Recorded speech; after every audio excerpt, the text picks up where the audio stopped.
네, 성막 건축에 헌신한 인적인 자원과 물적 자원을 다루는 내용입니다.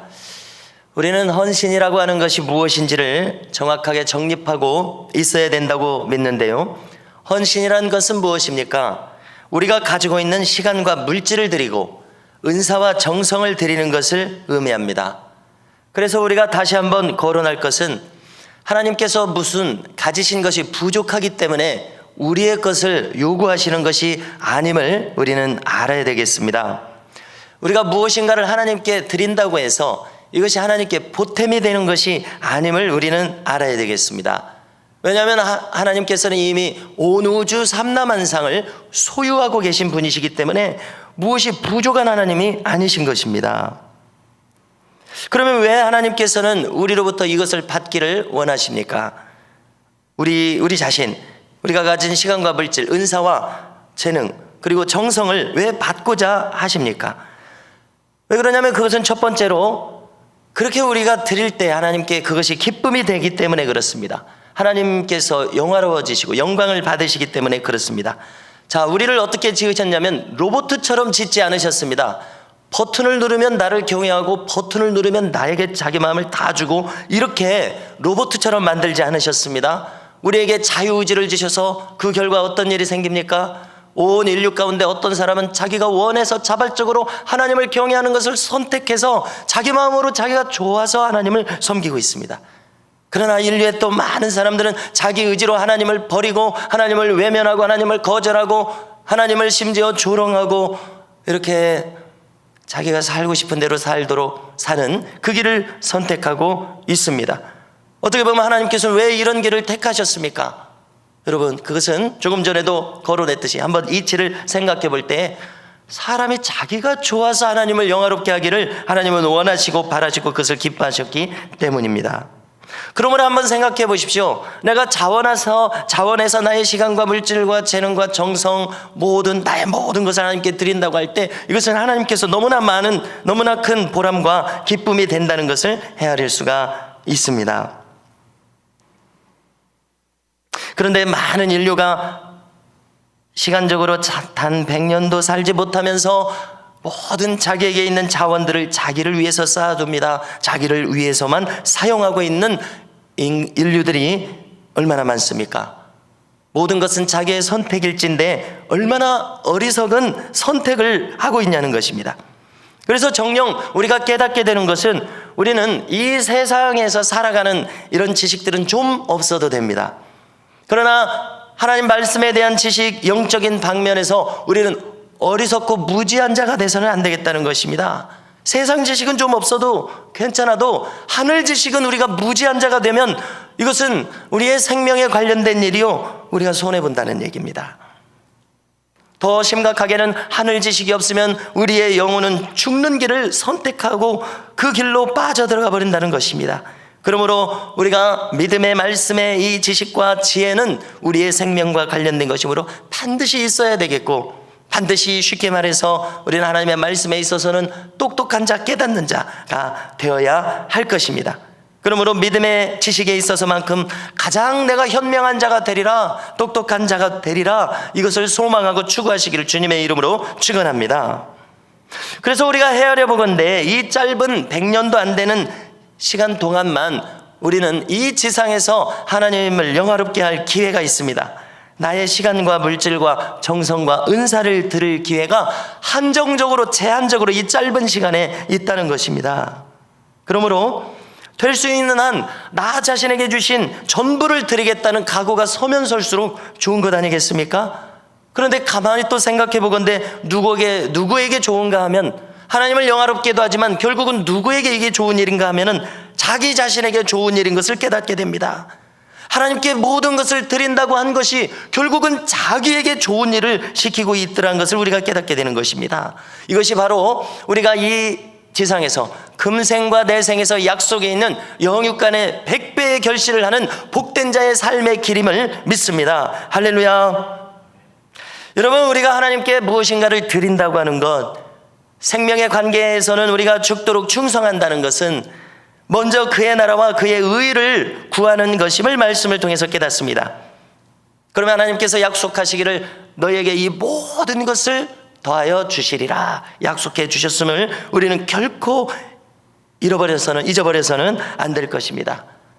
이것은 이제 마태복음 6장에 있지 않습니까? 무엇을 먹을까, 무엇을 마실까, 입을까 이렇게 염려하지 말라고 하셨습니다. 이것은 다 이방인들이 구하는 것이라, 안 믿는 사람들이 구하는 것이다 라는 것입니다. 이 수준에서 구해서는 안 되겠다는 것입니다. 물론 하나님께서는 당연히 일용할 양식을 구하라고 하셨습니다. 오늘 쓸 것을 구하라고 하셨습니다. 그러므로 무엇을 먹을까, 마실까, 입을까 이거 구하는 것이 당연합니다. 그러나 이것만을 구하는 믿지 않는 사람들처럼 그런 수준으로 구하면서 살 것이 아니라는 얘기입니다. 어떻게 살라는 얘기입니까? 먼저 그의 나라와 그의 의를 구할 때 이 모든 것을 더하여 주시는 이 원리를 우리는 깨달아야 되겠습니다. 우선순위가 확고히 정립되어 있는가를 우리 스스로에게 질문해야 되겠습니다. 그래서 매사에 무엇을 하든지 우리의 언행심사가 먼저 하나님의 나라와 의를 구하는 이 믿음이 확실히 정립되어 될 수 있기를 주님의 이름으로 축원합니다. 자, 우리는 살아가면서 질문을 던질 수가 있습니다. 왜 나는 복을 받지 못하는가? 왜 나는 안 되는가? 왜 나는 무엇인가 막히는가? 자, 어떻게 해야 되겠습니까? 내가 하나님으로부터 복을 받을 수 있는 그릇이 되었는가? 이것을 점검해 봐야 되겠다는 것입니다. 내가 준비된 자인가? 이것을 점검해 봐야 되겠다는 것입니다. 여러분, 반드시 금생과 내생에 약속된 하나님의 말씀은 금생과 내생에 100배의 결실을 주신다고 말씀하셨습니다. 이것을 헤아려 보건대 하나님께서는 어떤 분이십니까? 자기의 언약에, 자기 말씀에 위배되게 행하시는 분이 아니시라는 것, 위배되게 행하실 수가 없는 분이시라는 얘기입니다. 쉽게 말해서 하나님은 거짓말하시는 하나님이 아니시라는 것입니다. 할렐루야. 그렇지 않습니까? 자기가 이 하나님 성경 말씀에 기록해 주신 것을 자기가 위반할 수가 없으신 하나님이신 것입니다. 그러므로 금생과 내생의 100배의 영육간에 결실을 하리라는 이 말씀은 반드시 하나님께서 이루시는 말씀일진데, 그러면 우리가 깨끗한 그릇으로 준비되었느냐는 질문을 우리에게 해야겠습니다. 준비된 그릇인가 하는 이 질문을 우리에게 해야겠습니다. 그러므로 자, 우리의 성경에 많은 약속이 있습니다. 가령 쉽게 떠올려 볼 수 있는 것은 11조도 안 드리면서 또는 주일 성수도 하지 않으면서 무슨 복을 받을 자리에 있겠느냐는 질문을 우리는 하게 된다는 이야기입니다. 한마디로 말해서 자기 살기 바쁜 사람, 하나님 싹 잊어버리고 자기 살기 바쁜 사람이 무슨 복을 받겠느냐는 이야기입니다. 먼저 하나님의 나라와 의를 구하는 이 순서가 바로 된 사람이라야 이 약속이 해당된다는 것을 우리는 깨달아야 하겠습니다. 자, 바꾸어 말해서 자기가 복 받을 길을 자기가 막아놓고 나는 왜 이렇게 복을 받지 못합니까? 이렇게 말하고 있는 모양새라는 이야기입니다. 그렇지 않습니까? 그러므로 우리는 하나님께서 정녕 이 지상에서 살아갈 때 나와 함께 해주실 그 길을 잘 닦은 연후에야 우리에게 복이 임한다는 것을 깨달아야 되겠습니다. 그 비결을 하나님의 말씀을 통해서 잘 정립한 인물들이 되어야겠습니다. 그리고 그것을 깨달았을진데 그 길로 매진해야 할 것입니다. 뒤로 물러서는 자가 되지 않아야 할 것입니다. 뒤로 물러가 침륜에 빠지는 자를 내가 기뻐하지 않으리라. 히브리서 10장 39절입니다. 야곱과 에서를 다시 한번 생각해 보겠습니다. 자, 에서는 어떤 사람입니까? 그는 하나님 나라의 가치를 못 알아본 사람입니다. 자, 그에게 있었던 이 장자권을 팥죽 한 그릇에 팔아버렸습니다. 여러분, 그래서 그 결과 어떻게 됐습니까?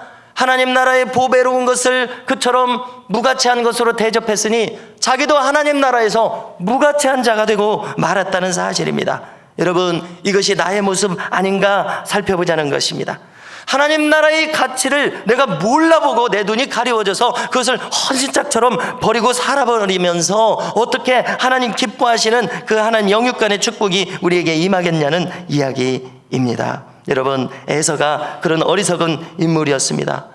장자권의 가치를 몰라서 그것을 그냥 얼른 남한테 내줘버리는 어리석은 선택을 해버렸습니다. 여러분, 그 자리가 비어 있으니까 얼른 야곱이 와서 그 자리를 차지해버리는 것을 알 수 있습니다. 여러분, 이것이 영적인 원리입니다. 여러분, 이 자리에 있는 우리 각 사람들은 각자 자기의 자리에서 살아가면서 하나님께서 맡겨주신 사명을 감당하라고 이 자리에 세워주셨는데, 내가 이 자리를 이 가치를 모르고 마다해버리면 이 자리는 누군가 복받을 만한 준비된 자가 와서 차지해버린다는 이야기입니다. 나는 이제 촛대가 옮겨져 버린 영적으로 초라하기 그지없는 사람이 되어버리는 원리인 것입니다. 여러분, 야곱을 보십시오. 그는 하나님 나라의 가치를 깨달아서 얼마나 그것을 갖기를 사모한 사람이었습니까? 그는 하나님 나라의 그 가치를 알아서 그것을 자기가 그것에 속하기를 원해서 눈에 불을 켠 사람임을 알 수가 있습니다. 반드시 저 장자권을 내가 얻으리라. 마침 이 장자권의 가치를 모르고 헌신짝처럼 내버리는 사람이 있었으니 얼른 자기가 그것을 차지하는 형국인 것입니다. 여러분, 이것이 영적인 원리입니다. 그러므로 우리는 하나님 나라의 복을 받을 하나님 나라의 가치가 얼마나 큰 것인 것을 깨달은 자가 되어서 그 복 받을 자리에 있을 수 있는 놀라운 은혜가 우리 모두에게 있기를 축원합니다. 할렐루야. 여러분, 다시 한번 우리가 이제 확인할 것은요, 자, 제가 과거에 한 번은 청년부 한 사람이 저에게 이야기합니다. 그 시기는 구원론을 여러 주 전하던 시기였습니다. 자, 그 청년이 어떻게 반응하냐면요, 저를 부르더니 제가요 지금까지 하나님께 드린 것이 하나도 없다는 것을 깨달았어요, 목사님. 이렇게 얘기하는 거예요. 할렐루야. 여러분, 이 인생에서 얼마나 큰 깨달음을 가진 것입니까? 여러분, 저도 이제 연령이 이만큼 되었는데요, 저야말로 무슨 생각이 드냐면, 내가 하나님께 진정으로 드린 것이 무엇인가, 하나님을 기쁘시게 한 것이 그처럼 없구나 하는 것을 깨달아지더라는 이야기입니다. 여러분, 못 깨달아서가 문제지 깨닫는 그 시간부로 하나님의 놀라운 은혜가 임한 것인 줄로 믿습니다. 남은 시간은 이제 나에게 모든 기회의 시간이 되어서 이 시간들은 이제 잃어버리는 시간이 아니라 세월을 아끼라 때가 악하니라 말씀하신 것처럼 이 시간들을 이제 영어 성경을 보니까 save the time 이렇게 되어 있습니다. 시간을 구원해라. 잃어버리는 시간이 아니라 구원하는 시간들이 이제 되지 않겠느냐는 것입니다. 성도 여러분, 우리는 이제 불과 몇십 년 후에 머지않아 부름을 받습니다. 그러므로 우리가 현명한 믿음의 현명한 자가 된다는 것은 남은 이 시간들을 분초를 아껴서 무엇이라도 하나님께 기쁨이 되는 일들을 도모해야 하겠다는 것입니다. 다시 말해서 분초를 다퉈서 하나님 나라를 추구해야 마땅하겠다는 것입니다. 성도 여러분, 아쉽게도 이와 같은 생각을 가질 때에 우리에게 남은 시간이 얼마 남지 않았습니다. 그러므로 흔들림 없는 결단으로 나 자신과 시간과 물질과 은사와 정성을 내가 드리리라 작정하시기를 축원합니다. 오늘 이 이스라엘 백성들이 하나님께 드린 물질들을 환산해 보면 금은 전부 다 1톤 정도입니다. 그래서 어제 시세를 이제 검색을 해보니까 800억 원 정도 이렇게 모아진 것입니다. 은은 3.5톤입니다. 120억 원 정도, 동은 2.5톤 정도입니다. 자, 이 막대한 물량을 그들은 모두 자원에서 기쁨으로 드렸다고 기록하고 있습니다. 그것들은 하나님의 성막을 건축하는 데 소중하게 사용되어 있습니다. 사용되어졌습니다. 여러분, 우리가 사용될 수 있다는 것은 큰 영광인 것을 알아야 됩니다. 오늘도 우리 모두가 주님의 눈에 띄인 자, 내가 무화과 나무 아래에 있을 때 너를 보았노라, 나다나엘에게 그렇게 말씀하시지 않았습니까? 주님의 눈에 띄이는 자, 붙잡힌 바 되는 자, 사용되는 자가 되는 영광스러운 인생이 되시기를 주님의 이름으로 축원합니다.